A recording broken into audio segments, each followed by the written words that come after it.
Graça e paz, meus irmãos, e sejam bem-vindos ao podcast Palavra de Deus. E já de início eu vou pedir a vocês, por favor, para ajudar esse programa, nosso podcast, a crescer cada vez mais e a palavra de Deus ser espalhada por todo mundo, pelo Brasil, por mundo todo. E para vocês fazerem isso, vocês só bastam se inscrever no canal. Se inscreva no canal, compartilhe com seus amigos, familiares e deixe o seu comentário. O que você está achando desse estudo? Vai vir muita coisa boa aqui pela frente, tem muita coisa para acontecer aqui. Então não deixe de nos acompanhar, acompanhe cada vídeo nosso, vê o vídeo do início ao fim, para que a palavra possa chegar ao teu coração, você aprender a estudar com mais ênfase, com mais clareza, estudar com sabedoria e inteligência, você não ser meio leigo na palavra, não saber o que está lendo, não entender. Fica aqui conosco, nosso podcast vai ter muita coisa boa aqui para nós. Nós vamos trazer várias pessoas também aqui junto conosco, mas se você está nos acompanhando desde o nosso início até agora, que Deus continue te abençoando. Se você está chegando agora, vá lá no nosso primeiro vídeo, que é a carta da igreja de Éfeso, e acompanhe até chegar aqui na carta da igreja de Sardes. E ontem, pastor, a gente estudou, paramos no 3, né? Primeiramente, bom dia. Bom dia, bem-vindo. Fique à vontade, pastor. Graça e paz para todos que estão nos ouvindo mais uma vez. É com muita gratidão, com muita alegria. O meu coração está muito alegre por poder estar nesta manhã compartilhando a palavra. Eu sempre falo a todos que estão nos ouvindo, pegue uma caneta aí, um caderno e anote os versículos, anote aí. Nós estamos na quinta igreja, a igreja de Sardes. Nós sabemos que esse é o castiçal menorá, e ele é o símbolo, esse menorá que está na minha mão, é o símbolo da plenitude da igreja de Cristo. Ou seja, as sete igrejas da Ásia, o número 7 significa perfeição, significa plenitude. Então, esse período de sete braços é o período da graça da igreja de Cristo. Nós estamos aqui no quinto braço do castiçal, que é a igreja de Sardes. Primeiro braço, Éfeso, igreja desviada. Segundo braço, Esmirna, é uma igreja que luta, uma igreja que persevera. Terceiro braço, a igreja de Pérgamo, é uma igreja silenciosa e tolera heresia. O quarto braço, a igreja de Tiatira, uma igreja que até então ela começou na doutrina dos apóstolos, ela ficou relaxada, ela voltou a ser ativa e depois ela começou a tolerar algumas heresias. E o quinto braço é a igreja de Sardes, que é uma igreja morta, mas vale lembrar o que? Igreja morta não significa que a igreja de Cristo está morta. Ou seja, há alguns da universalização da igreja de Cristo, há alguns que espiritualmente se converte a Cristo, mas deixa a doutrina de Cristo, ou seja, volta a praticar a iniquidade, volta a praticar o pecado. Lembrando que a verdadeira igreja de Cristo, ela nunca, Satanás, o mundo, não pode destruir a igreja de Cristo. Vou deixar um versículo aqui, Mateus capítulo 16, verso 18. Jesus vai dizer assim a respeito da sua igreja. Jesus vai dizer assim, pois também eu te digo que tu és Pedro, e sobre esta pedra edificarei a minha igreja, e as portas do inferno não prevalecerão contra ela. Ou seja, as portas do inferno não prevalecem contra a igreja de Cristo. Ou seja, esta igreja morta, não é, embora a misericórdia de Jesus, ele anda no meio dos 7 braços, dos 7 castiçais. Ele anda no meio da igreja. Isso significa que ele está dando oportunidade, significa que ele está tendo misericórdia e quer que aqueles que estão mortos que voltem para ele. A igreja de Sardes, sendo uma igreja morta, não significa que a igreja de Cristo é morta.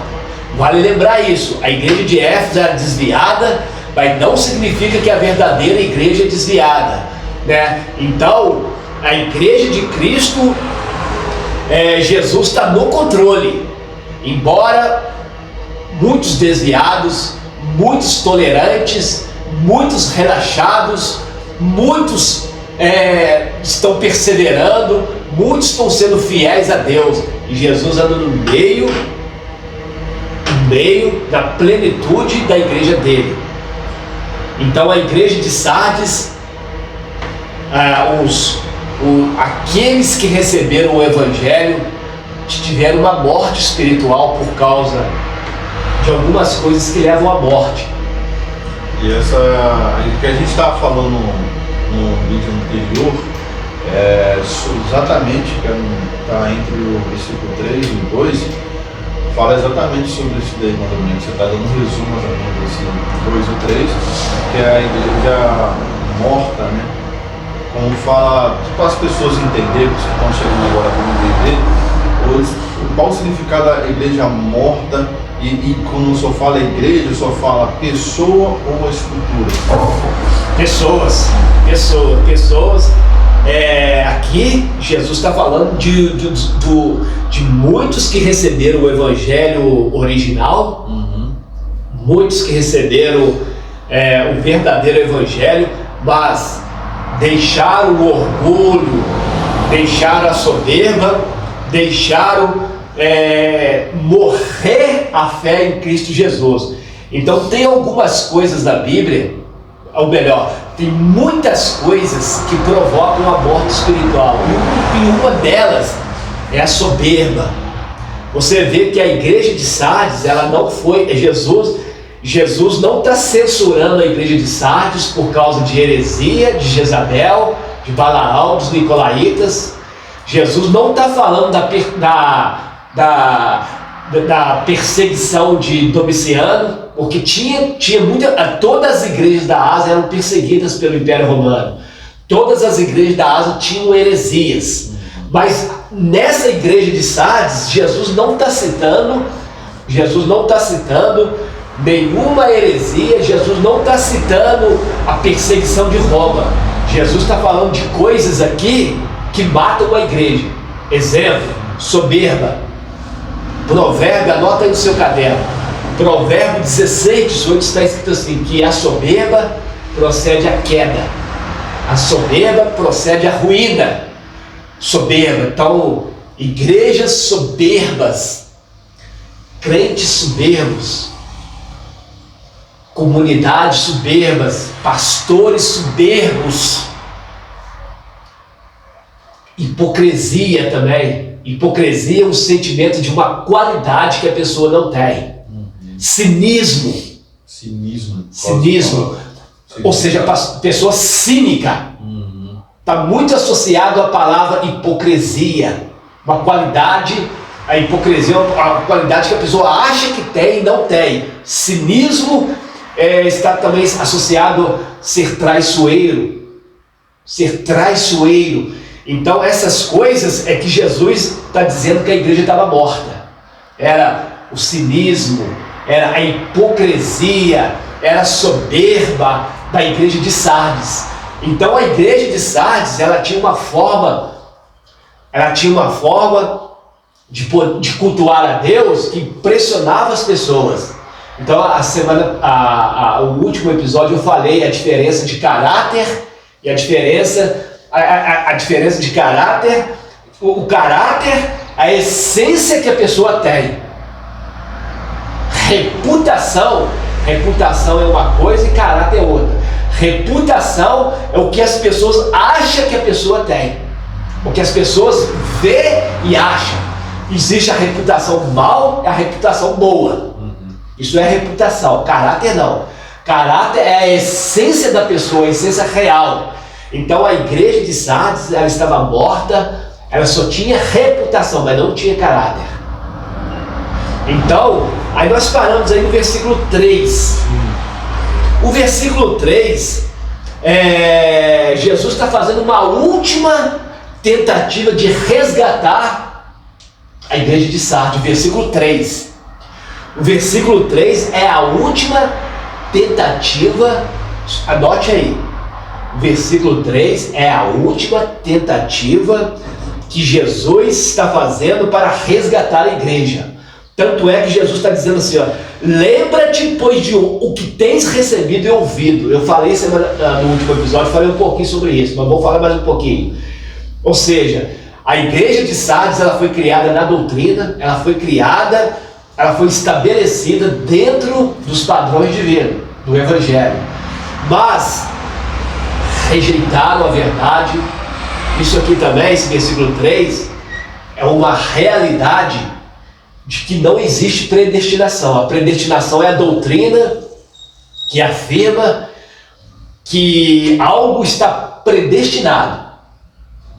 A doutrina da predestinação é algo que muitos estudiosos, muitos adeptos da doutrina da predestinação, eles pregam que a pessoa está predestinada. Mas esse versículo que diz que é possível a pessoa ou uma comunidade ou uma denominação ou uma igreja, ela perder, tanto é que Jesus está dando uma advertência para que eles lembrem e voltem ao verdadeiro Evangelho. É o primeiro amor, né? Primeiro amor. Então, todos que estão me ouvindo agora, quem sabe tem alguém aqui que é adepto da doutrina da predestinação, cuidado com essa doutrina. Jesus, ele predestinou a igreja, predestinação para a igreja está predestinada, é o coletivo, é o plural, é a igreja de Jesus. Para nós estarmos dentro da igreja de Jesus, pessoalmente, nós não somos predestinados, pessoalmente, singular. Mas o que a Bíblia diz que a igreja ela está desde a fundação do mundo, nos planos de Deus. Isso aí é o coletivo, é o plural, é a igreja de Jesus. Mas pessoalmente, a salvação, ela não é predestinada. A salvação é o momento, é o evangelho sendo propagado, e as pessoas, elas passam a conhecer quem é o Salvador e tomam uma atitude de o aceitar como seu Senhor e como seu Salvador. Então, na igreja de Sardes, nós falamos na semana passada, no último episódio, que tem um remanescente. Remanescentes são aquelas poucas pessoas, né, que são os verdadeiros cristãos. Os verdadeiros cristãos que se manteram firmes na fé, mesmo em meio a essas situações que a igreja enfrentava. Quem são os remanescentes? Quem são os restantes? É o versículo 3. Se você quiser sublinhar na sua Bíblia aí essa palavra aí, ou a minha Bíblia é toda marcada. Aqui está a minha Bíblia aqui toda marcada, ó. Eu sei, existe algumas pessoas que lêem versículo e interpretam errado. Existe um versículo na Bíblia que diz assim, que você não pode colocar nenhum tio, não pode tirar um tio da Bíblia, nem uma vírgula. E tem pessoas que falam que as Sagradas Escrituras não pode escrever, não pode marcar, mas a minha Bíblia é toda marcada, a minha Bíblia é toda marcada, toda escrita. Por quê? Porque Bíblia é para ser lida, para ser examinada, para ser meditada. Depois você vai, compra outra Bíblia, vai usando a Bíblia. Então, se você puder, no versículo 4 aí, versículo 4, onde é que está o remanescente aí, algumas pessoas, sobrinha essa palavra aí, o remanescente que Jesus tinha na igreja de Sardes. Então esse remanescente são aqueles que estão perseverando, são aqueles que estão chorando, são aqueles que não aceitam a doutrina de Jezabel, não aceitam a doutrina dos nicolaítas, não aceitam a doutrina de Balaão, são aqueles que vão na igreja por causa de Jesus. Quem sabe eu estou falando para alguém aqui que está triste, alguém que perdeu a visão de ir à igreja, porque chega na igreja, às vezes vê coisas erradas, vê atitudes erradas, vê louvores, vê até mesmo pregação, às vezes sem inspiração, sem unção. Preste bem atenção na minha exortação que eu quero dar. Vá na igreja, olha para Jesus, não olha nem para a direita nem para a esquerda, não olha para a falha das pessoas, não olha para a falha do seu pastor, não olha para a falha da denominação. Seja um restante, um remanescente fiel por causa de Jesus. Chora por causa de Jesus. Vá na igreja por causa da tua salvação. Vá na igreja por causa da tua libertação. Vá na igreja por causa da vida eterna. Então aqui no versículo 3, no versículo 4, vai aparecer aqui o remanescente. O remanescente, vai aparecer algumas pessoas no versículo 4 que não recebeu, que não quis compactuar com a hipocrisia, com o cinismo, com o materialismo dos outros que estavam mortos. Os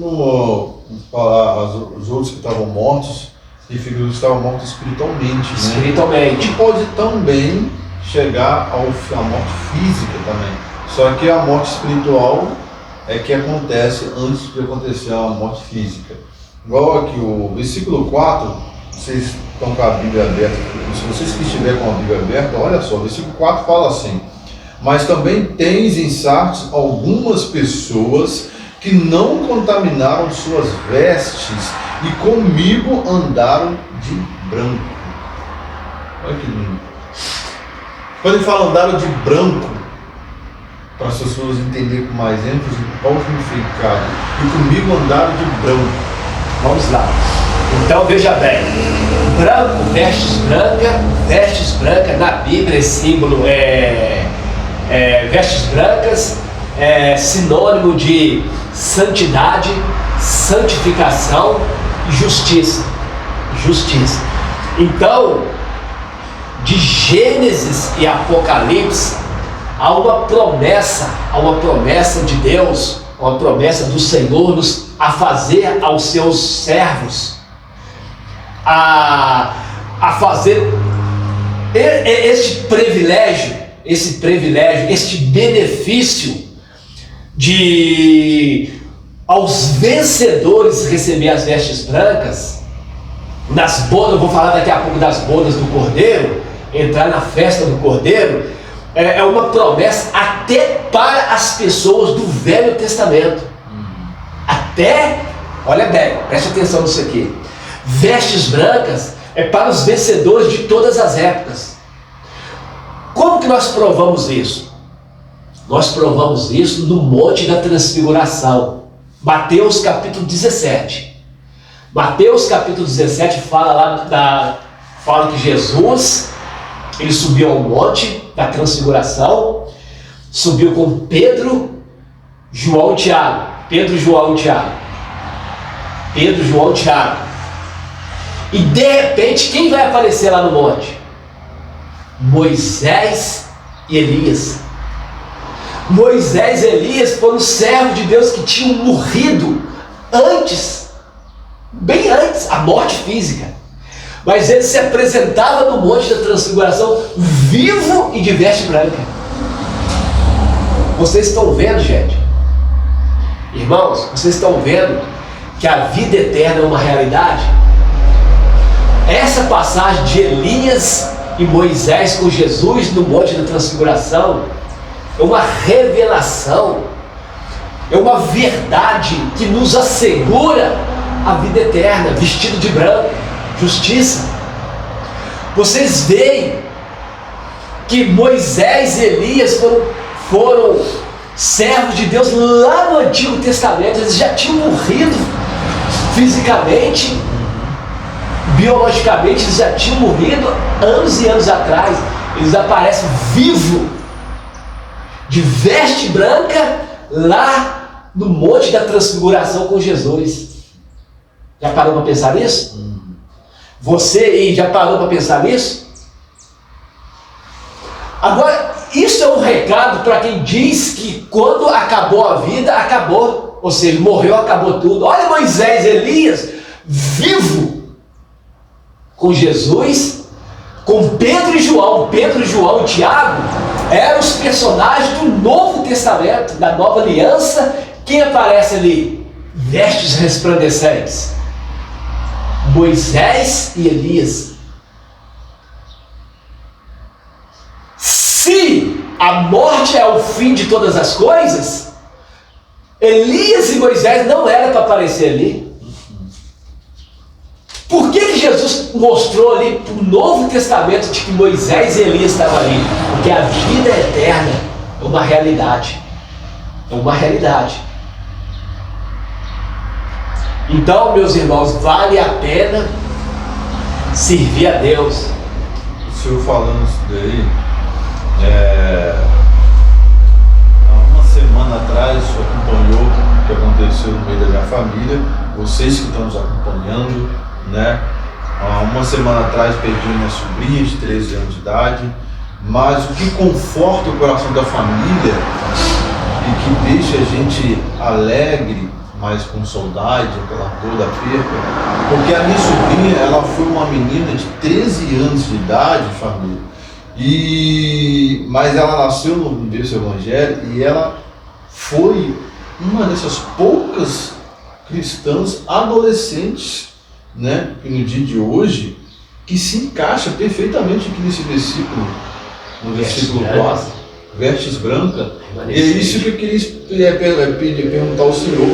Tanto que, tipo assim, que a minha sobrinha, ela foi tão pura ali que no colégio ela evangelizava, ela gostava muito de dançar coreografia, levantar de madrugada para orar, levantar de madrugada para cantar, gostava de falar sobre o céu, sobre tudo. E Deus viu nela a pureza, tanto que Deus viu tanto nela a pureza, que Ele tirou ela deste mundo imundo que nós estamos vivendo para colocar do lado dele. É possível acontecer isso? Olha, veja bem, eu acompanhei sim essa moça de 14 anos que ela faleceu, 13 para 14 anos faleceu, a sobrinha, o nome dela era Lana Beatriz, né? Lana Beatriz, veja bem, para nós é uma perca, para nós seres humanos é uma perca, para nós choramos, nós temos tristeza, nós muitas das vezes, para nós parece uma coisa que para nós o sentimento dos nossos corações, o pesar da família é muito grande. Mas veja bem, Moisés e Elias de branco lá na montanha, e Jesus mostrando para Pedro e João, Moisés e Elias de branco. Então certamente esta menina Lana Beatriz, uma menina de 13 para 14 anos que tinha uma comunhão com Jesus, ela em vez de ficar preocupada, hoje, a geração de hoje está preocupada com o celular, preocupado em aparência, em ficar arrumando cabelo, ficar arrumando joia, celular. E essa menina, ela pediu o último presente que ela pediu para o pai dela, foi uma Bíblia. Ela pediu uma Bíblia, é o relato que eu tenho, que ela pediu uma Bíblia. Ela queria uma Bíblia nova, o pai pediu para o pai dela. Então, certamente eu afirmo com toda certeza, com toda a fé desse mundo, todas as pessoas que morrem em Cristo, elas se apresentam a Cristo de vestes brancas, porque foram vitoriosas, foram vitoriosas, né? Então, por isso que Jesus está dizendo aqui no versículo 4, tem algumas pessoas que não contaminaram as suas vestes e andarão comigo de branco. Ou seja, deste mundo partiu para o outro mundo, automaticamente essas pessoas já estão com Jesus Cristo, andando de branco, está no lugar aguardando um lugar melhor ainda, porque o lugar agora que Jesus preparou para os seus, o paraíso ou o seio de Abraão, que é um lugar provisório, até então ser instalado o novo céu, a nova terra e a capital da terra, que é a Nova Jerusalém. A Nova Jerusalém, ali é o estado final para os salvos em Cristo. Então, para quem morre agora em Cristo Jesus, não está em sono profundo, não está no esquecimento, não, igual algumas doutrinas do sono profundo. Quem morre com Cristo agora, o que morre é a carne, o que morre é o físico. Mas a todos quanto descem à sepultura fisicamente, o espírito já recebeu um corpo para estar provisório lá no paraíso, vestido de branco, aguardando para o novo céu, para a nova terra, para a nova Jerusalém. Então Jesus está afirmando isso aqui, o versículo 4.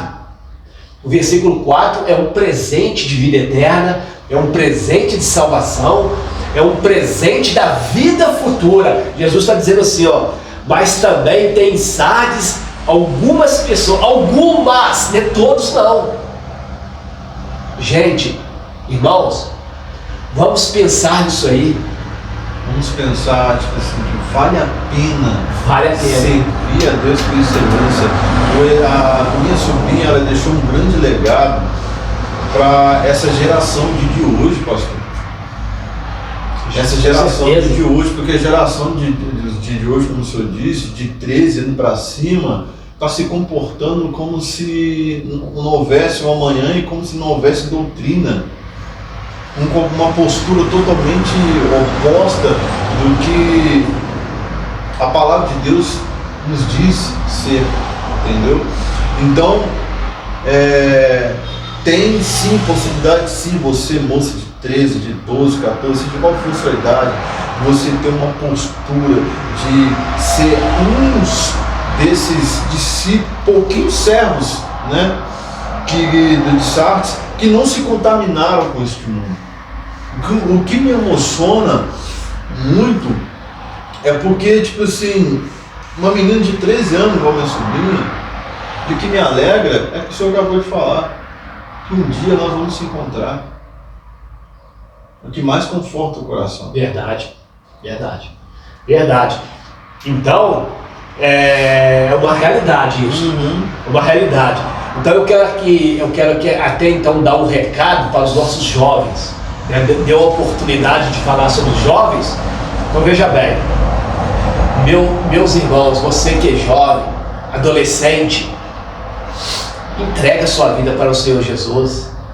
Não fica escravo deste mundanismo, não seja escravo hoje em dia os nossos jovens, até mesmo os jovens que pertencem à igreja, a maioria não é entregue de coração para o Senhor Jesus. Tem jovens que não frequentam a reunião de oração. Eu fico triste com isso. Dia de sábado, o culto da nossa igreja, por exemplo, é dia de sábado. Dia de sábado, a igreja lota de jovens, adolescentes, aí faz banda, faz louvor, faz ali o encontro deles ali. No final do culto fica tudo ali no pátio conversando. Isso tudo é bom, tudo é honesto, tudo é uma bênção de Deus. Mas chega numa reunião de segunda-feira de oração, você pode peneirar. Se você achar meia dúzia de jovens numa reunião de oração, é muito. Até de domingo, né? A doutrina, culto de doutrina, Coisa mais rara é achar os jovens dentro da igreja para ouvir a palavra. Então não fica triste comigo não, você que é jovem, não fica triste comigo não. Mas seja uma dessas pessoas aqui no versículo 4 a andar de branco. Não seja escravo do celular. O celular está matando os nossos jovens.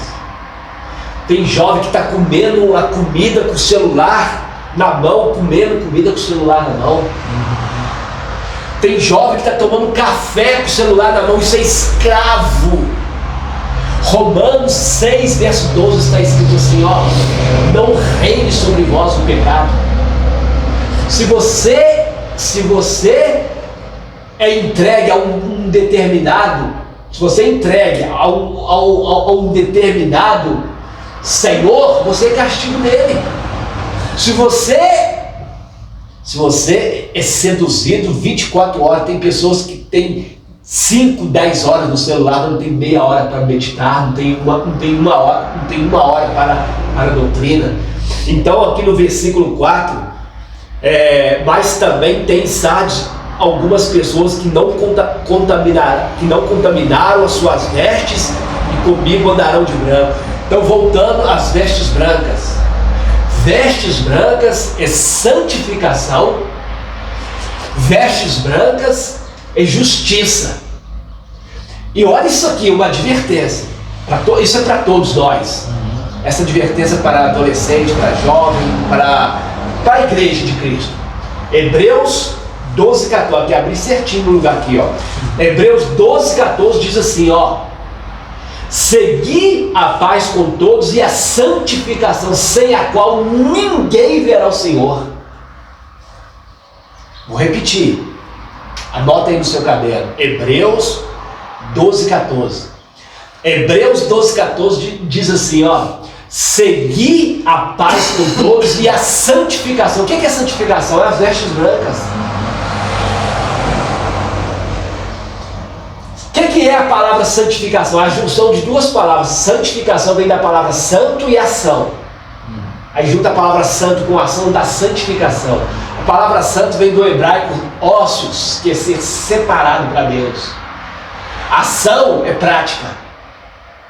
Irmãos, sem santificação ninguém consegue ser cristão, ninguém consegue chegar à salvação. Santificação é ser separado para Deus. Santificação são os momentos que você entrega para Deus. Forte. Sem santificação ninguém agrada a Deus.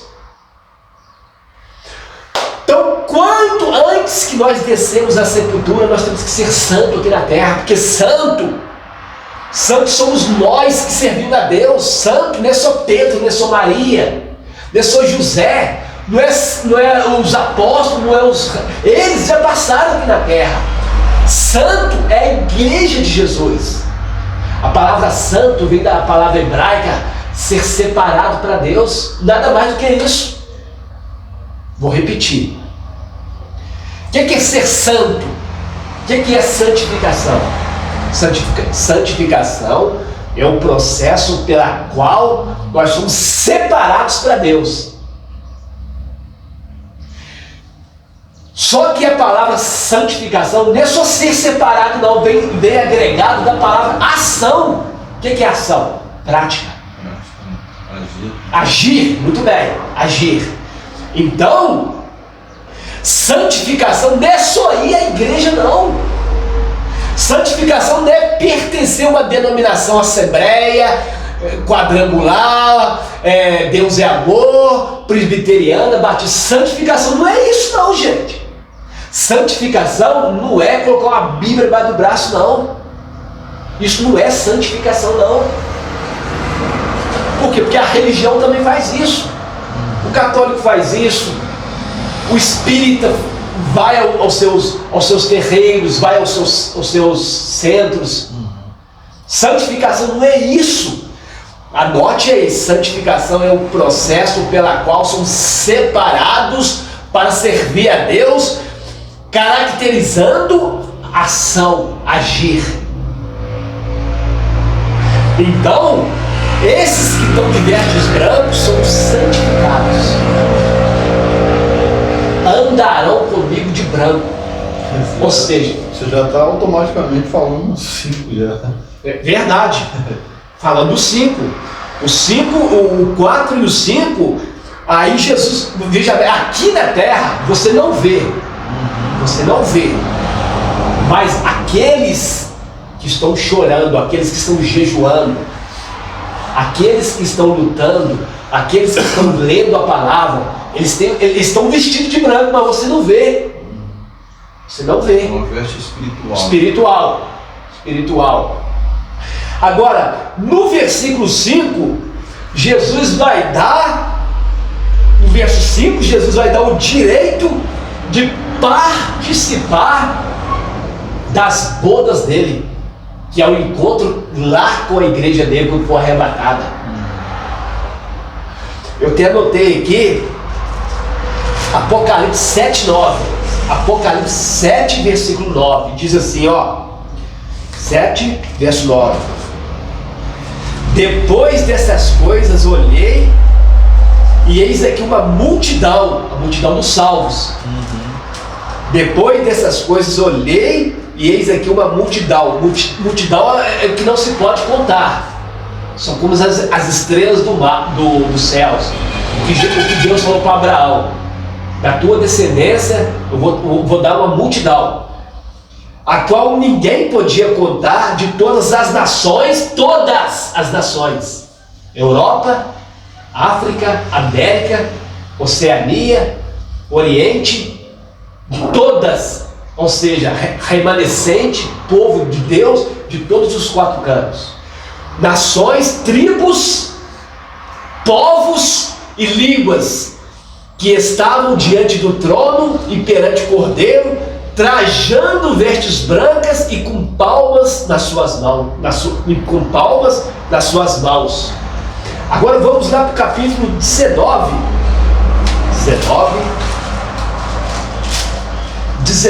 verso 7. As bodas do Cordeiro. Olha aí, Apocalipse 19, verso 7. Regozijemo-nos e alegremo-nos e demo-lhes glória, porque vinda são as bodas do Cordeiro. As bodas é festa. Bodas é festa. As bodas do Cordeiro, e já sua esposa se aprontou. Quem é a esposa? Os que estão de branco. A esposa é o povo de Deus. A esposa é o povo de Deus que está de branco. E verso 8: e foi-lhe dado que vestisse de linho fino. O que é o linho fino? Linho fino e puro, resplandecente, são as vestes brancas. Linho fino é o branco. Linho fino, puro, pureza. Resplandecente, que não tem mais mácula, não tem mais nódulos, não tem mais marcas. O povo de Deus está ali. O povo de Deus está lá nas bodas, preparado para a ceia do grande dia, do grande Cordeiro, a ceia que nós vamos ter com Ele. Jesus falou quando Ele estava aqui na terra, Ele falou assim: que vocês não beberão comigo o cálice, o pão, até que venha beber de novo no reino dos céus. O reino dos céus. Então, as vestes brancas são a justiça, são a pureza. Significa que não é qualquer um que vai entrar lá. Para entrar lá vai ter que ter as vestes brancas. Olha aqui, você que está me ouvindo do outro lado aí, para conseguir a vida eterna, para conseguir entrar do outro lado, você tem que ter as vestes brancas. Você não vai entrar nas bodas, você não vai entrar na festa. O dono da festa não vai deixar ninguém entrar se não tiver trajado com roupa branca. Muitos têm dúvida, eu tinha, mas o senhor já tirou essa dúvida comigo, eu perguntei isso alguns dias atrás. Muitas pessoas têm dúvida o seguinte: fulano de tal, da minha família tão querida, ou seja, pai, mãe ou até filho, faleceu, foi uma pessoa servo de Deus, etc. será que eu vou encontrar com ela? Será que ele vai me conhecer? E é exatamente o que o senhor está falando aí. Se você desse lado aí acabou de perder um ente querido, tem falta, tem aquela dúvida, se você, quando chegar o grande dia, se você vai encontrar, é o que o pastor está falando. Se você permanecer firme, não é de qualquer forma assim, morri, eu vou encontrar com ele. Não é assim, né, pastor? Explica mais para as pessoas entenderem. Para conseguir adquirir essa veste branca. Olha, velho, é uma pergunta que muitas pessoas têm curiosidade, muitas pessoas ficam aí com a mente confusa, a religião deturba tudo, os eruditos, aí os teólogos, muitas coisas são muito boas que nós podemos aprender, mas tem muita coisa deturbada. Por exemplo, nós não somos um ser, quando nós chegarmos na vida eterna, nós não seremos uma coisa inanimada. Não é uma fábula, não é uma coisa inanimada. É claro que nós vamos conhecer. A prova disso é que estava Moisés e Elias no monte. O texto diz bem claro quem estava com Jesus na transfiguração. Elias e Moisés, eles estavam vestidos de branco e eles já tinham morrido anos e anos atrás. Os discípulos reconheceram, né? E os discípulos reconheceram, porque Jesus, os discípulos, João e Pedro dizem assim, ó, mestre, quer que fazemos um tabernáculo para Elias e Moisés? Então, se a pergunta é essa, se você vai conhecer uma pessoa lá, é claro que vai. Moisés, Mateus capítulo 17 diz bem claro que estava Moisés e Elias com vestes resplandecentes no monte da transfiguração. Outro exemplo disso é o Lázaro, o mendigo que aceitou a Jesus e foi para o paraíso, e o rico que foi para o inferno. Eles estavam com a consciência. Tanto é que o rico diz assim, deixa Lázaro não vir aqui molhar a minha boca que eu estou no tormento. Então eles estavam conscientes. Não existe sono profundo. Paulo diz assim, ó, se eu esperar em Cristo só nessa vida, eu sou o mais miserável de todos os homens. Se não tiver vida lá, se não tiver vida do outro lado, nós somos os mais miseráveis. Para que vamos pregar evangelho? Para que vamos pregar num Deus que nunca vimos? Por que vamos pregar num Deus que eu nunca vi? Então, se eu não crer nisso, Deus é um ser inanimado, um ser que não há. Então, se eu creio que há um Deus, que há um Deus, eu gosto de um versículo, Mateus 22, 32. Mateus, deixa eu ler aqui, Mateus 22, 32. Esse versículo me ajuda muito. Esse é um dos versículos, eu vou dizer esse versículo áureo. Mateus. Olha esse versículo aí. Eu recomendo você gravar na sua Bíblia aí. Eu recomendo você anotar no seu caderno aí. Mateus 22, 32. Diz assim, ó. Mateus 22, 32. Preste atenção.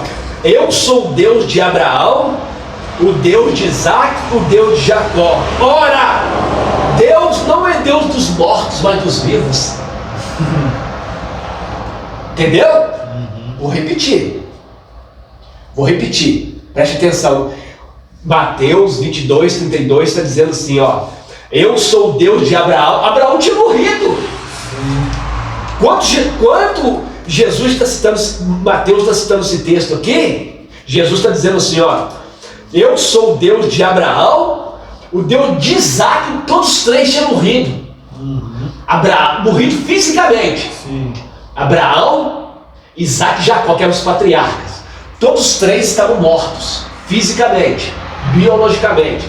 Aí Deus vem dizendo assim, ó: eu sou o Deus de Abraão, o Deus de Isaac, o Deus de Jacó. Agora preste atenção nisso aqui. Ora, Jesus falando, ora, Deus não é Deus dos mortos, mas Deus do vivo. O que significa isso?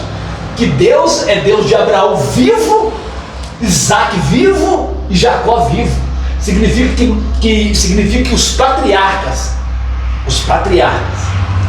Abraão, Isaac e Jacó estavam vivos. Aonde? No paraíso.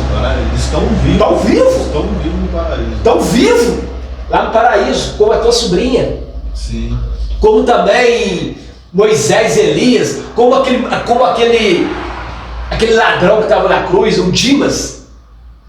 Dimas reconheceu na última hora o seu pecado. Dimas reconheceu que ele era ladrão, que ele estava na cruz porque merecia a cruz. No último suspiro dele, faltava pouco tempo dele morrer, Dimas falou assim: Senhor, lembra de mim quando tu entrares no teu reino. Jesus falou assim: hoje estarás comigo no paraíso. Hoje o Cristo eterno, o Cristo vivo, levou Dimas para o paraíso.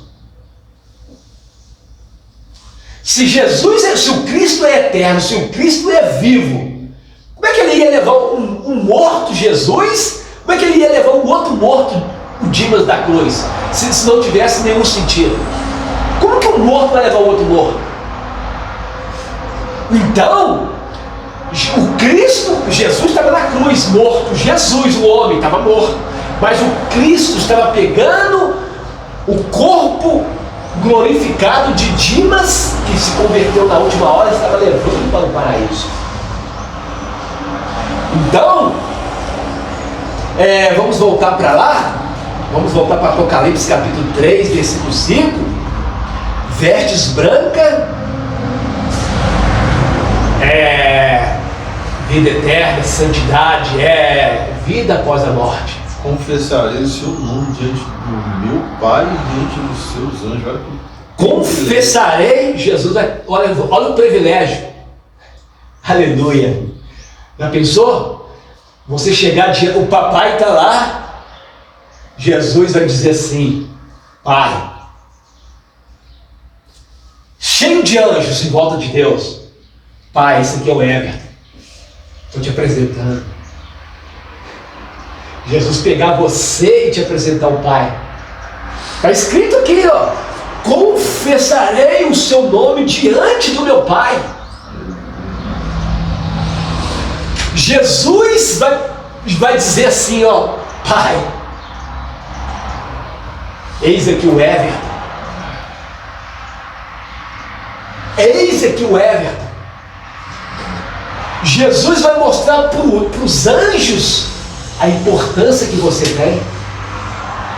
Jesus vai mostrar para os anjos a corte angelical e vai te apresentar. Olha que privilégio que nós vamos ter. Jesus vai nós aqui na terra, nós somos mortais, nós somos cheios de falha, nós somos corruptos, nós somos cheios de limitações aqui na terra.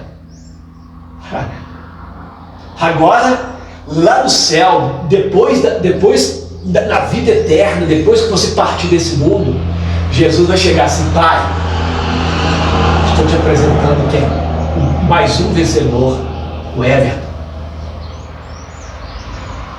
E os anjos vão todos eles olhar e vão ficar alegres, eles vão vibrar, porque está chegando o servo de Deus lá, a sua sobrinha. Quando a sua sobrinha de 14 anos, a Lana Beatriz, quando a Lana Beatriz chegou lá, Jesus diz assim: Pai, essa aqui é a Lana Beatriz. Ela foi uma jovem que pediu uma Bíblia antes dela, por pouco tempo ela pediu uma Bíblia. Pouco tempo agora, ela estava dentro da igreja, cantando, lá na congregação que ela frequentava. Jesus está dando para ela as vestes brancas.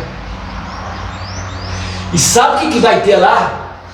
O livro, agora para finalizar, o livro da vida. Ao que vencer, verso 5. Olha bem, gente.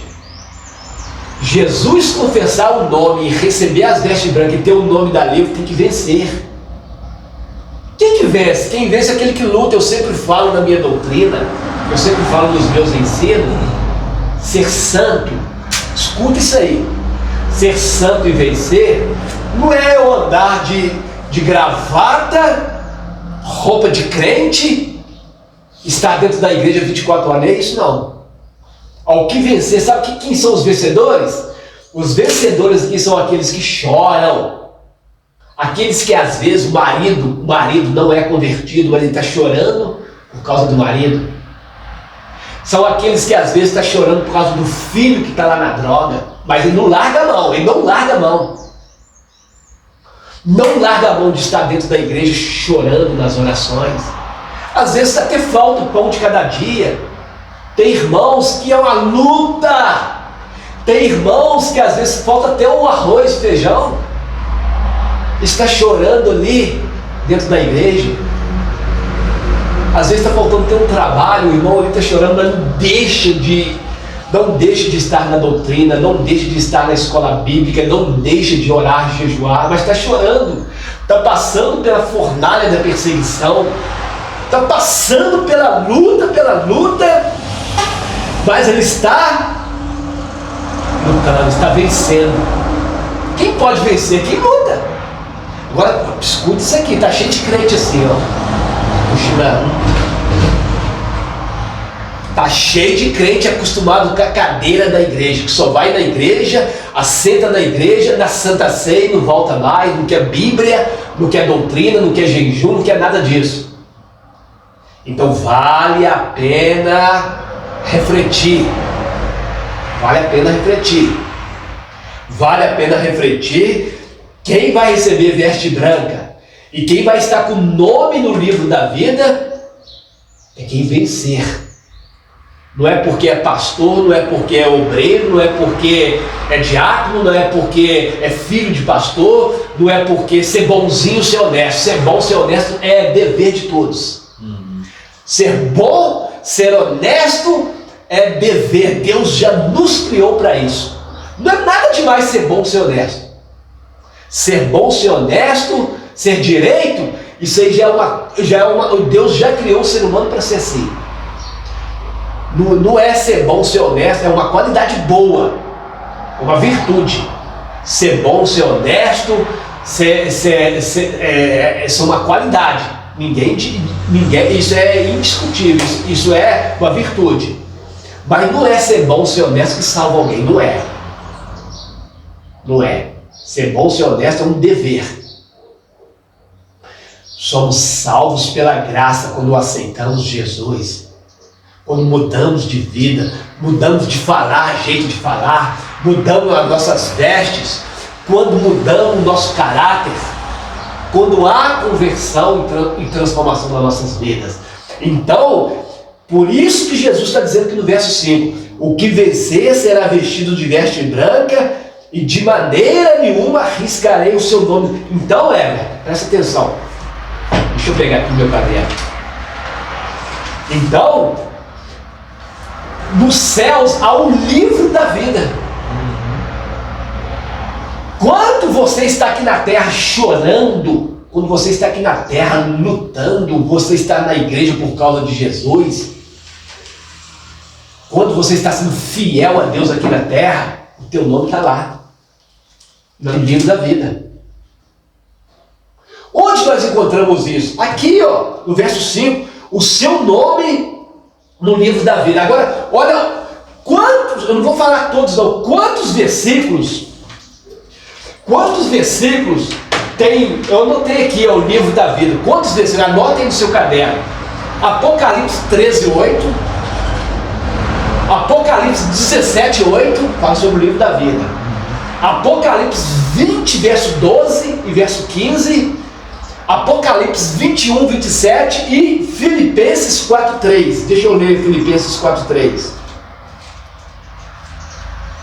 Filipenses 4:3. Filipenses 4:3. Diz assim, ó. Paulo vai citar algum nome de pessoas e vai dizer o do livro da vida. Olha aqui, ó. E peço também a ti, meu verdadeiro companheiro Timóteo, que ajude essas mulheres que trabalharam comigo no Evangelho e com Clemente e com outros cooperadores, cujo nome está escrito no livro da vida. O nome escrito no livro da vida. E lá no finalzinho do Apocalipse, Apocalipse 20, verso 12, está escrito assim, ó. E vi os mortos, grandes e pequenos, que estavam diante do trono, e abriu seus livros, e abriu o outro livro da vida. E abriu os livros. E abriu os livros, plural, outros livros. E abriu outro livro que é o da vida. Por que esse outro livro é um livro que tem o nome das pessoas? Aí vai o verso 15 que diz assim, ó. E aquele que não foi achado inscrito no livro da vida foi lançado no lago de fogo. Então,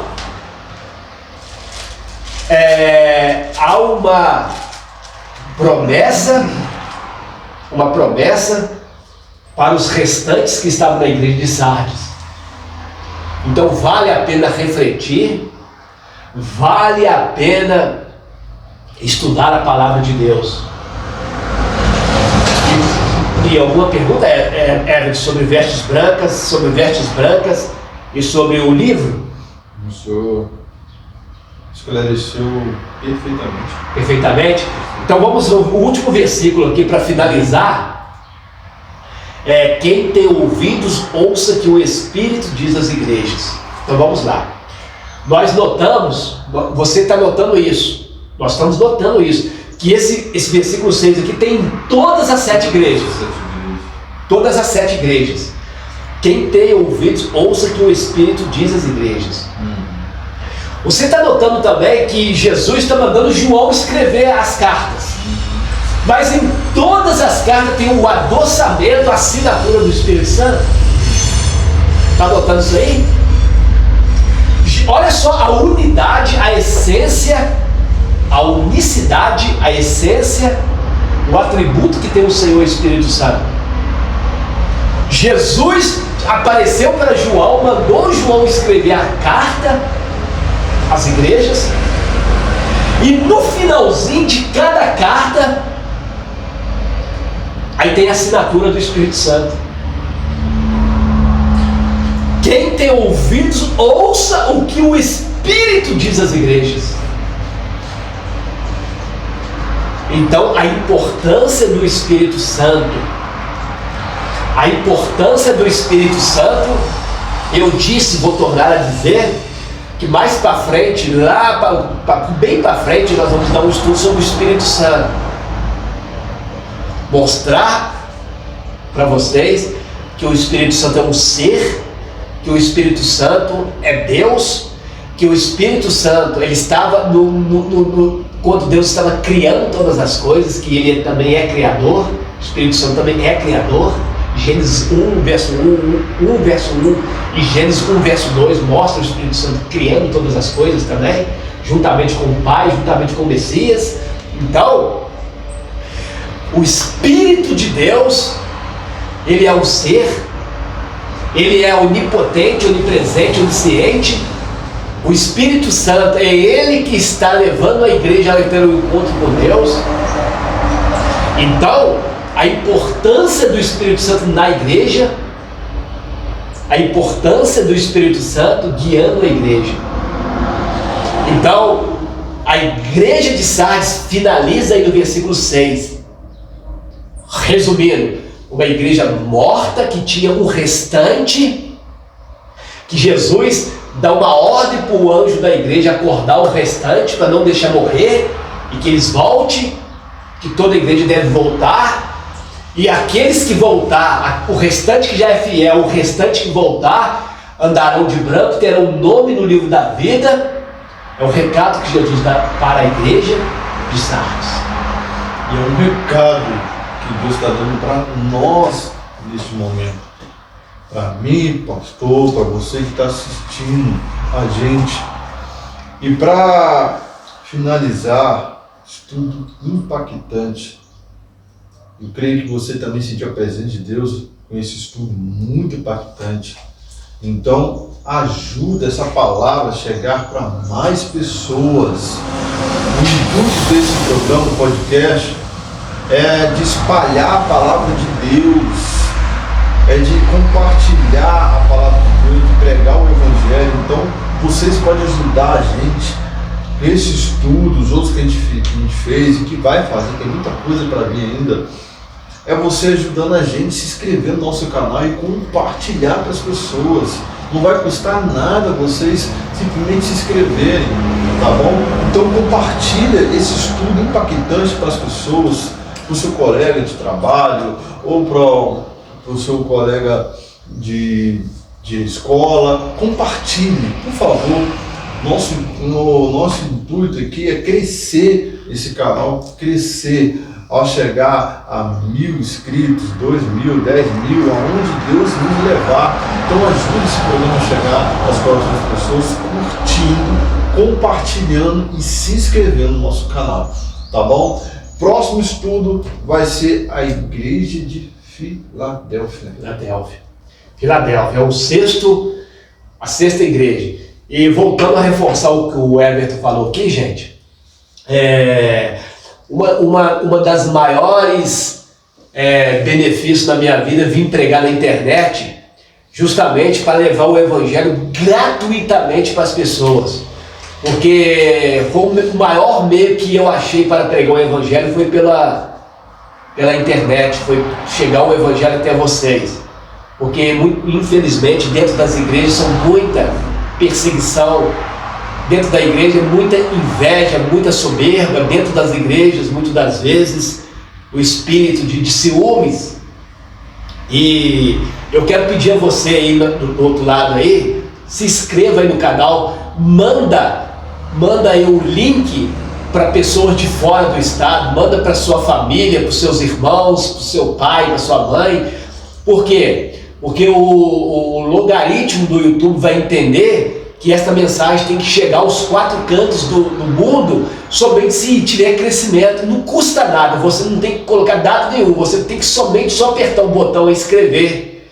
Porque se você apertar o botão inscrever, automaticamente você está inscrito, e ativar o sino aí. Quando você ativa o sino, automaticamente vai chegar a mensagem aí de que você está inscrito no canal. Ajuda o canal a crescer, ajuda o Evangelho a ser esparramado nos 4 cantos deste Brasil, nos 4 cantos deste mundo.